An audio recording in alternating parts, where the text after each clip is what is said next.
우리 앞사람 옆 사람에게 한번 인사 한번 합시다. 메리 크리스마스. 한 번 더 메리 크리스마스. 예, 우리가 주님 앞에 나올 때마다 어떤 세상이 주는 기쁨이 아니라 하나님이 주시는 하늘의 신령한 평안과 하늘의 기쁨이 이곳에 넘치기를 주의 이름으로 축원합니다. 오늘은 한국교회뿐만 아니라 세계 교회가 정한 성탄 주일입니다. 그리고 이제 3일이 수요일 25일이 되면 성탄절입니다. 이날 정확하게 25일 날 오셨냐 안 오냐 그건 중요한 게 아니고 세계 교회가 12월 25일을 우리 하나님께서 죄로 인하여 멸망당할 인류를 심판하신 것이 아니라 우리를 구원하시기 위해서 우리 하나님이 하늘 보좌를 벗어버리고 이 낮고 낮은 이 땅에 우리를 구원하기 위해서 찾아오신 아기 예수로 이 땅에 태어나신 복된 날이 성탄절이신 줄 믿으시기 바랍니다. 그래서 우리는 이날에 교회가 요즘 경제가 안 좋아서 추리가 없고 그런다 할지라도 우리 교회는 이 복된 구원의 기쁨, 이 구원의 은혜를 먼저 우리가 깊이 누리고 또 그 복된 이 성탄의 구원의 기쁨을 세상에 알려야 될 줄로 믿습니다. 이렇게 예수님은 2000년 전에 이스라엘 베들레헴에 정확하게 탄생하셨습니다. 이것은 어느 날 갑자기 예수님께서 베들레헴에 태어나신 것이 아니라 구약의 수많은 선지자들과 구약의 모세오경과 시편과 선지자들 구약 성경 전체의 예언을 따라서 실제로 2000년 전에 예루살렘 베들레헴에 그대로 그 예언이 성취된 것을 믿으시기 바랍니다. 그런데 우리는 아멘하고 이것이 바로 믿어지는데 성경 말씀을 통해서 우리는 이게 믿어지니까 우리가 복된 백성인 줄 믿으시기 바랍니다. 그런데 이것이 믿어지지 않는 세상 사람들은 이것이 안 믿어지니까 예수님께서 태어나신 역사적이고 실제적인 탄생을 신화나 전설이나 민담설화나 이야기 정도로 생각하고 있습니다. 그러나 성경은 예수님의 탄생이 실제 우리 역사 가운데 로마 시대에 예수님이 실제 역사적으로 탄생했음을 분명하게 말하고 있습니다.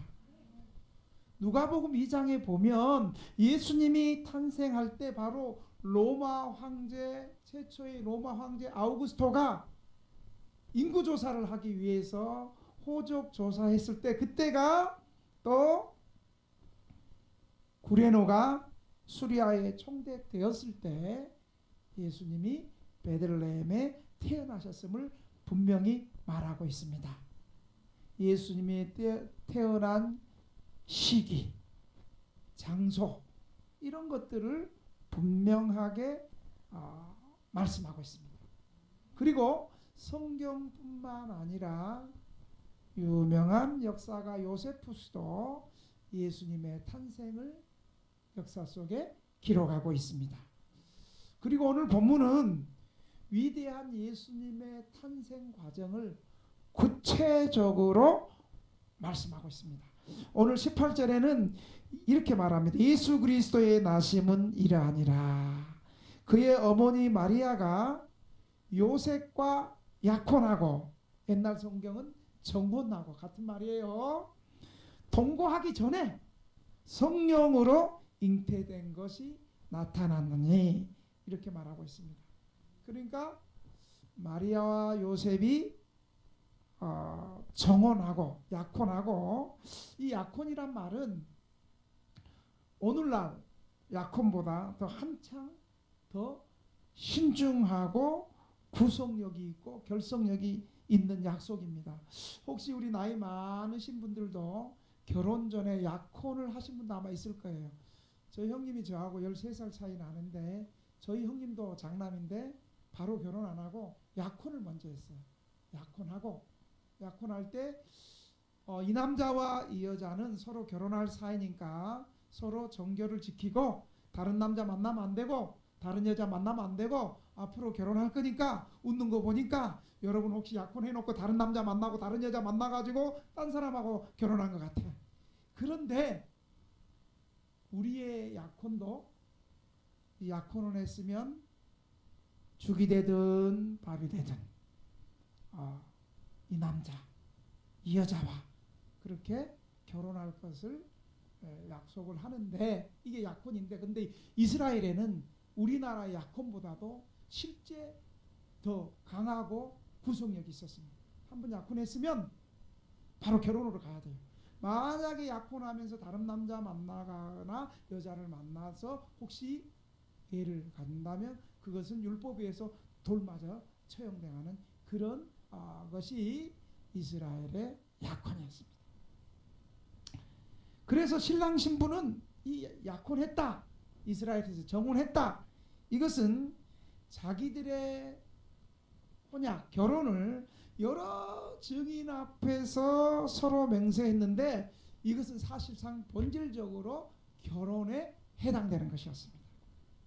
예수님의 탄생은 첫째, 오늘 18절에 보니까 따라합시다. 동거하기 전에 성령으로 잉태했습니다. 오늘 18절에는 예수 그리스도의 탄생에 대해서 말하는데, 마리아가 요셉하고 약혼하고 동거하기 전에 성령으로 잉태한 것이 나타났다는 거예요. 마리아가 요셉하고 이제 결혼하기로 하고 서로 부부관계 하기 전에, 동거하기 전에 마리아가 아기를 가졌는데, 그것이 다른 사람의 것이 아니고 하나님의 성령의 능력으로, 성령의 권능으로 잉태했다는 거예요. 그런데 요셉은 분명히 자기랑 동거 안 했는데 마리아가 배가 불러오니까 요셉은 어떻게 생각했어요? 나하고 약혼한 여자가, 결혼한 여자가 다른 남자를 만나가지고 이렇게 배가 불러오고 임신한 소식을 듣게 되었어요. 그리고 요셉은 직감했죠. 이 아이는 내 아이가 아니라는 것을 알고 있었습니다. 당시 율법에 의하면 약혼은 곧 결혼인데, 약혼을 하고도 정절을 지키지 않는 여자는 돌로 쳐 죽이는 것이 옛날 이스라엘의 율법이었습니다. 그런데 19절에 보니까 요셉을 뭐라고 소개하냐면, 성경은 그의 남편 요셉은 의로운 사람이라. 어떤 사람이라고요? 의로운 사람이라 그를 드러내지 아니하고 가만히 끊고자 했다는 거예요. 요셉을 설명하는데, 소개하는데, 이 요셉은 의로운 사람이었어요. 우리 같으면 아니 인연이 나 몰래 어떤 남자를 봐가지고 동네 사람들이야 저것이 하면서 돌로 쳐 죽이는데 앞장을 섰을 거예요. 또 그렇게 해도 구약 율법이 원하니까 무감하게 이루어질 수 있는 거예요. 그런데 특별히 성경은 이 요셉을 향하여, 요셉은 어떤 사람이라고요? 의로운 사람이라는 거예요. 자, 의로운 사람이라는 말은 어떤 의미가 있냐면, 구약에 나타난 율법을 지키려고 노력하고 애쓰는 사람이고, 어떻게 하든지 하나님의 뜻대로 살려고 애쓰고, 당시 모세의 율법을 그대로 지키려고 노력하는 사람들이었다는 거예요. 또한 요셉은 자비로운 사람이었기 때문에 마리아를 조용히 보내고자 했습니다. 율법에 의하면 그는 돌로 쳐 죽여야 되는데, 율법 정신인 그 자비가 또 있으니까 이 여인을 조용히 그냥 보내려고 그랬습니다. 그러나 또한 요셉은 의로운 사람이기 때문에 율법을 무시하거나 떠나려고 하지도 않았습니다. 율법은 이런 여인을 물리쳐라고 했습니다. 요셉은 의로운 사람이기 때문에 당연히 율법을 따라야 했고, 그래서 이 마리아를 물리쳐야 했습니다. 그렇게 고민하고 있는데 그때 놀라운 일이 났어요. 말씀을 지키려고, 의롭게 살려고, 율법을 지키려고 힘을 쓰니까 이제 20절에 꿈에 천사가 나타난 거예요. 꿈에 믿음으로 살고 율법 지키려니까 개꿈이 아니고 진짜 천사가 나타나가지고, 가브리엘 천사가 나타나가지고 뭐라고 말하냐면, 잘 들어보세요. 다윗의 자손 요셉아, 한번 따라할까요? 다윗의 자손 요셉아, 경주 김씨 양호가, 이렇게 말하지 않고, 그 다음에 또 우리 또 족보 자랑 누구 무슨 경주 김씨, 또 무슨 김씨가 있어요? 김해 김씨 요셉아, 이렇게 말 안 했어요. 뭐라고 했어요?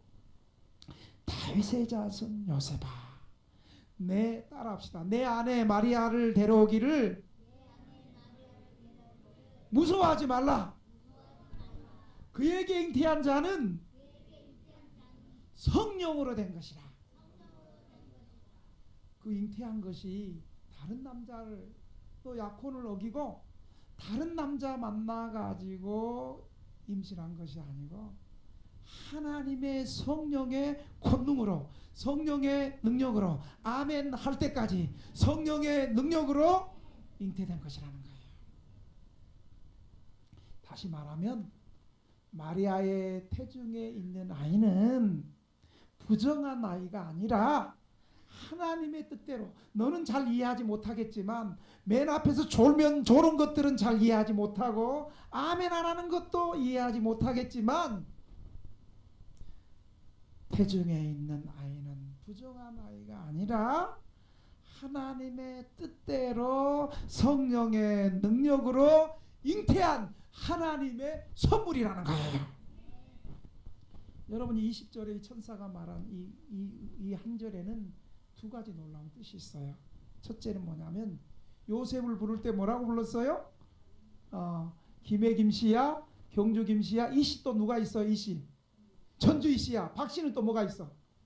밀양 박씨. 알기 다 잘하네. 근데 그거 몰라도 돼. 우리가 알아야 될 건 따라합시다. 다윗의 자손 요셉아.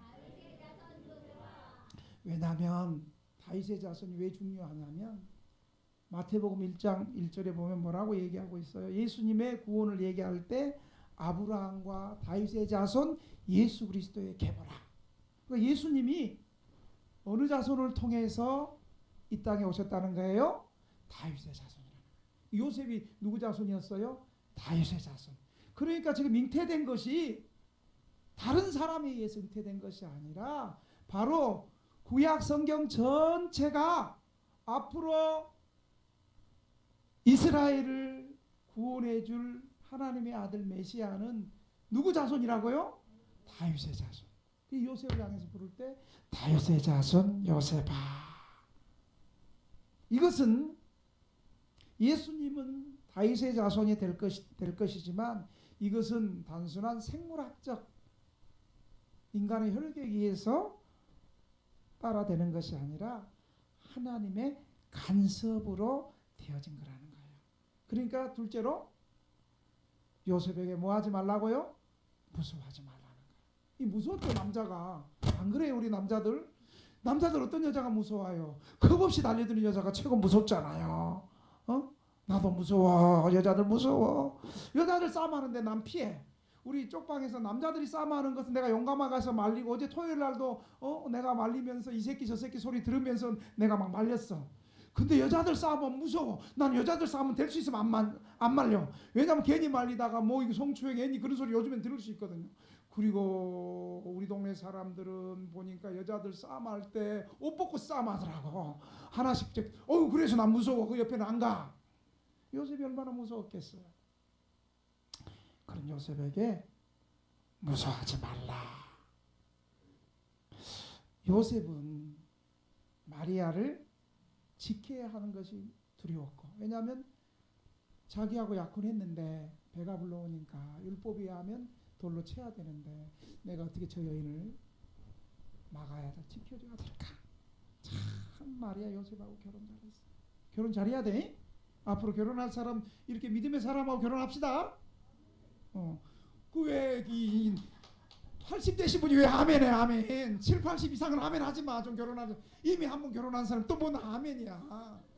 결혼 잘합시다 할 때는 앞으로 결혼한 젊은 파릇파릇한 다시 결혼 잘합시다. 왜 8, 90이 또 하냐고. 여러분, 내가 설교를 오늘 제대로 하는지 잘 모르겠어요. 요셉은 마리아를 지켜야 한다는 것이 두려웠고 모세의 율법을 범한다는 것이 두려웠습니다. 그러나 요셉은 이때 천사의 말을 듣고 마음에 확신을 가졌고 마음에 위로를 받았고 마음이 평화되었어요. 요셉은 하나님께서 행하시는 놀랍고 새로운 일에 주저하지 않고 순종했어요. 그래서 요셉은 그 말씀을 듣고 천사의 말을 듣고 마리아를 자기 집에 데려와서 마리아가 아기를 잉태할 때까지 서로 동거하지 않았습니다. 아이의 이름을 그리고 천사가 또 계시해 준 대로 예수라는 말을 그대로 불렀습니다. 여러분, 여기서 요셉의 믿음을 우리가 한번 또 돌아봐 생각해 봐야 돼요. 요셉은, 여러분 잘 들으세요, 자신이 의롭다고 생각하는 일을 따르지 않고 하나님의 의를 따랐습니다. 요셉은 참으로 의로운 사람이 되려면 구약의 율법을 읽고 거기에 기록된 대로 행한다고 되는 것이 아니라는 것을 알았어요. 이 참된 의를 추구하는 사람은 인생의 복잡한 문제들과 씨름하면서 그때 기도하며 하나님의 목소리를 듣고 그 뜻대로, 그 원하는 대로 행해야 된다는 것을 오늘 요셉이 보여주고 있어요. 여러분, 사실 천사가 나타나서 요셉에게 마리아가 임신한 것이 다른 남자가 아니고 성령의 능력으로 잉태된 것이다, 이것이 오늘 본문엔 요셉에만 얘기했지만 사실은 요셉보다 먼저 누가복음 1장에 보니까 마리아에게도 천사 가브리엘이 나타나서 얘기를 해줬어요. 마리아에게 천사 가브리엘이 나타나서 누가복음 1장 31절에 보니까 보라, 네가 잉태하여 아들을 낳으리니 이름을 예수라 하라. 여러분, 지금 마리아는 남자를 모르는데 갑자기 가브리엘 천사가 나타나가지고 앞으로 네가 아들을 잉태할 것인데 그 이름을 예수라 하라. 마리아가 놀라가지고 천사에게 누가복음 1장 34절에 말해요. 나는 남자를 알지 못하니 어찌 이런 일이 있으리까. 그러니까 누가복음 1장 35절에 그때 또 가브리엘 천사가 또 말해요. 천사가 대답하여 가로되 성령이 내게 임하시고 지극히 높으신 이의 능력이 너를 덮으시리니 이러므로 나실 바 거룩한 자는 하나님의 아들이라 일컬으리라. 그러니까 천사 가브리엘이 마리아에게도 직접 나타나서 마리아의 잉태한 것이 사람에 의한 것이 아니라 성령 하나님에 의해서 되어진 것을 가르쳐주고 두려워하지 말라고 마리아에게도 위로해 주시고 큰 확신을 주셨습니다.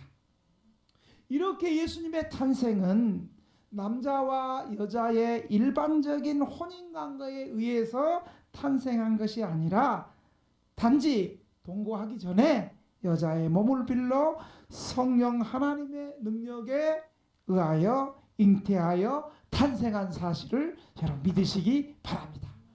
이것이 바로 유명한 우리 기독교가 믿는 우리 예수님의 동정녀 탄생. 동정녀, 남자를 알지 못하는 여인 마리아에게 성령의 능력이 임해서 예수님이 이 땅에 우리를 구원하게 오셨음을 우리가 보여주는 것입니다. 하나님께서 천지 만물을 권능으로 창조하신 것처럼 예수님을 남자를 알지 못하는 처녀 동정녀에게서 성령의 권능으로 탄생하게 하신 것입니다. 구주 되시는 예수님은 아담의 자손이지만 아담의 부패생을 받지 아니하신 분이시니 그의 출생에 있어서 이처럼 하나님의 기적적인 성령의 권능의 간섭이 필요했던 것입니다. 이처럼 예수 그리스도께서 참 인간이시며 또한 참 하나님이시기에 비로소 온 인류가 안고 있던 죄의 문제를 해결할 수 있던 것입니다. 두 번째로 또 다른 이름을 예수님에게 주시는데 23절에 보니까 한번 따라합시다. 임마누엘. 임마누엘로 함께 하신다는 거예요. 여러분, 임마누엘이라는 이 이름은 사실 600년 전에 이미 이사야 선지자를 통해서 구약 예언의 성취예요. 주전 7세기 때 이사야 선지자를 통해서 이사야 7장 14절에 보라, 처녀가 잉태하여 아들을 낳을 것이니 임마누엘이라라, 이렇게 말씀하고 있어요. 임마누엘, 한번 따라합시다. 임마누엘. 임은 우리와 함께, 영어로 인, 우리 안에라는 뜻이고, 마누는 우리라는 거예요. 우리. 엘은 여러분 잘 아죠. 하나님. 임마누엘은 뭐예요? 하나님이 우리 안에 함께 하신다. 따라합시다. 하나님이 우리 안에 함께 하신다. 여러분, 우리가 예수 믿으면 우리 안에 성령님이 우리 안에 거하셔서 우리가 예수를 주님이라고 하나님의 아들로 고백하게 하시는 거예요. 여러분, 임마누엘 하나님은, 임마누엘 예수님은 하나님이 우리 인간 세계로 하늘의 높은 보좌를 벗어버리고 인간 세계로 내려오셔서 죄를 범한 인간들의 구원을 위하여 우리 인간들과 함께 하시겠다는 거예요. 여러분, 우리가 친구할 때 어떤 사람 사귀어요? 나하고 비슷한 사람, 내가 좀 닮고 내가 좋은 사람 만나는데 우리 끼리끼리 모이잖아요. 근데 하나님의 임마누엘 하나님은 우리 죄인들을 구원하기 위해서 하늘의 높은 보좌를 벗어버리고 던지고 우리의 구원을 위해서 오늘도 변함없이 맨 앞에서 졸고 있는 사람들을 구원하시기 위해서, 이렇게 훌륭하고 은혜로운 설교를 하는데도 졸고 있는 사람들을 구원하시기 위해서. 아멘은 안 해야 될 사람이 하고 조는 것들이 아멘 해야 되는데, 주여, 이렇게 설교하는 나는 얼마나 복창이 터질까.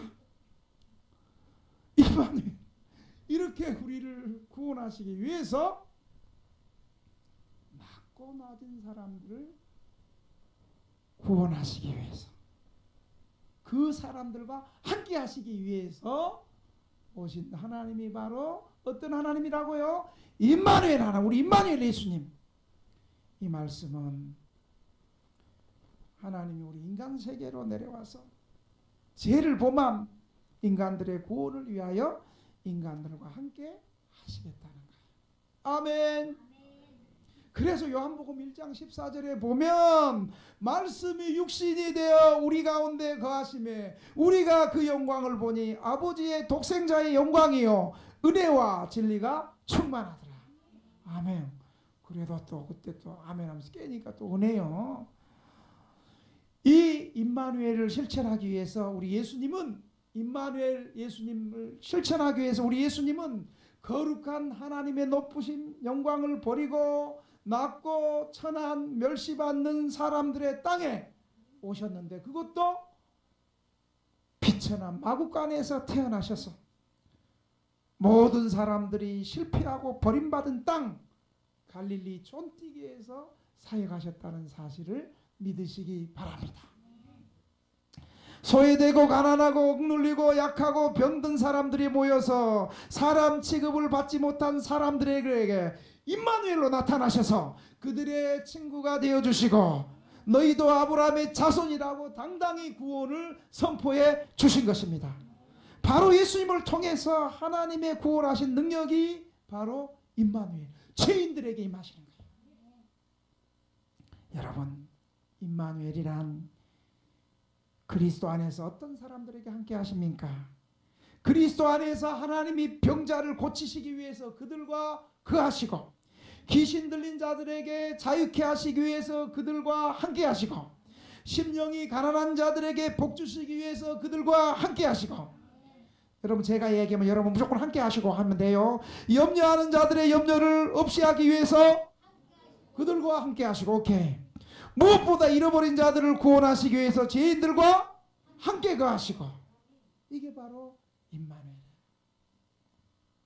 무엇보다도 이 시간 하나님 앞에 죄인됨을 고백하며 믿음으로 살기를 원하며 예배드리는 이곳에 참여하신 저와 여러분들에게 함께 하신다는 사실을 믿으시기 바랍니다. 사랑하신 여러분, 오늘 이 복된 성탄주일 앞에 이제 말씀을 마치려고 합니다. 우리는 성탄절을 맞이해서 예수님이 오심으로 우리 세 가지 확신을 해야 돼. 세 가지. 한번 따라합시다. 첫째, 제사함의 확신을 가지자. 예수님, 천사가 계시해 준 이름 예수님이 자기 백성을 죄에서 구원하시다. 제사함의 예수님이 이 성탄절에 오셔서 십자가에서 피 흘려 돌아가심으로 내 모든 죄를 다 용서해 주셨다는 제사함의 확신이 있어야 될 줄로 믿습니다. 졸아도 아멘 하잖아요. 중요한 순간. 이게 은혜예요. 졸고 있다가 이 제사함의 중요한 순간 벌떡 깨가지고 아멘 하는 거. 이거 성령님의 역사인 줄로 믿습니다. 두 번째로는 어떤 확신을 가져야 되느냐? 따라합시다. 구원의 확신을 가집시다. 우리가 구원받는 것은 뭐 착한 일 많이 하고 교회 열심히 나오고 좋은 일 많이 하고 헌금 많이 하고 남 도와주고 청소 열심히 해서 선행해서 구원받는 것이 아니라 예수님께서 이 땅에 오심으로 우리의 구원자가 되신다는 거. 우리는 그러니까 누구한테 붙어 있어야 돼요? 예수님께 붙어 있어야 돼요. 따라합시다. 구원의 확신을 갖자. 이제 배고프니까 끝날 때 됐어. 나도 배고파. 그 다음에 셋째는 하나 따라합시다. 하나님이 언제 어디서나 우리 동네에서나 쪽방에서나 노수가 들었지 이 세상 끝까지 나와 함께 하신다. 이게 바로 임마누엘의 확신이에요. 이 세 가지 확신. 첫째 뭐라고요? 이러니까 목사하기 참 쉬워. 금방 가르쳐도 틀리니까 모르니까 진짜 목사하기 쉬워. 나는 목사 잘한 것 같아. 따라합시다. 제사함의 확신, 구원의 확신, 이 세상 끝날 때까지 하나님이 함께 하시는, 여기 한마디로 말하면 임마누엘의 확신. 한 번만 더. 첫째 무슨 확신? 둘째 무슨 확신? 셋째 무슨 확신? 임마누엘의 확신. 한 번만 더 하고 따라합시다. 첫째 하면 여러분이 딱 합니다. 첫째. 크게 확신을 가지고 해봐봐요. 첫째. 그렇지. 둘째. 셋째. 이 확신을 가지고 이번 성탄절에 이미 2000년 전에 오신 주님을 맞이하고, 그리고 언제 다시 오실 재림의 주님을 이 확신을 가지고 성탄주일에 맞이하시는 저와 여러분이 되시기를 주님의 이름으로 축원합니다. 축원합니다.